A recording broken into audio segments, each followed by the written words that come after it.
I'm Julian Berriman and I'm the director of the EuropeActive Professional Standards Committee, which sits within EuropeActive. EuropeActive is a not-for-profit organisation representing the health and fitness industry at a European level within the European Commission, European Parliament, and trying to raise the profile of our industry within those circles. Our mission is to try as best we can to professionalise and develop the health and fitness workforce, the instructors and the personal trainers out there.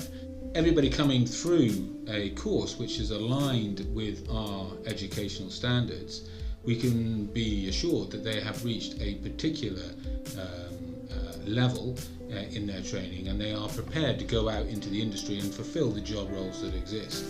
What we also do is we run a register, the European Register of Exercise Professionals. So that European register is made up of people who've met that minimum standards. They have been through a provider that meets our requirements, and we can say that therefore they are suitably trained and prepared for the workplace. Ereps, as it's called, is that benchmark, that kite mark, if you like, for the consumer at the end of that particular chain, that the person that may be training them or that they're meeting in the gym has actually achieved the industry standard, the European industry standard. Well, I guess the main benefit that I would see is that, as in any profession, you want to be part of that profession, you want to be part of that community, and to have been recognised to have achieved the necessary level to be part of that community. And that's what Ereps is for that individual.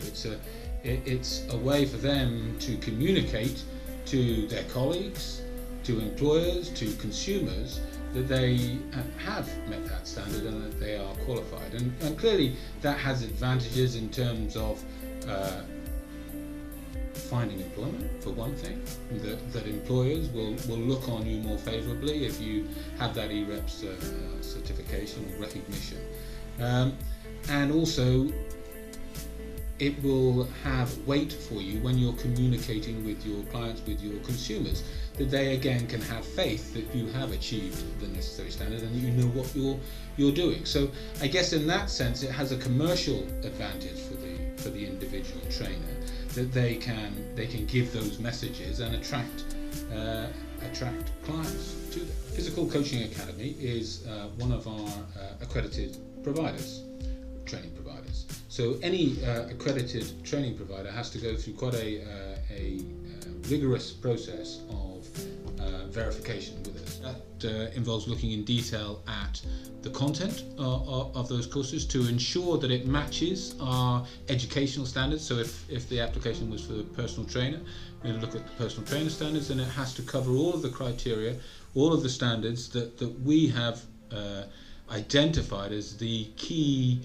requirements of a personal trainer. We'd want to see that there is a degree of face-to-face input, because clearly personal trainer, fitness instructor, these kind of job roles are very practically based job roles. Quite closely and have looked quite closely at the Physical Coaching Academy's quality assurance processes. So what goes on behind the scenes to make sure that the content is up to date, that it's reviewed and as good as it can be. What's in place to ensure that those teachers are delivering to the necessary standards and in a consistent way. Do they have standardisation meetings between those tutors so that they can sit around and they can say, hey, well, I tried this, didn't work so well, but this is how we should do this. So we come up with a consistent product, because it's very important to us that every student on the Physical Coaching Academy's courses gets what they signed up for, and they get a quality product. And the Physical Coaching Academy has given us that assurance through the accreditation process.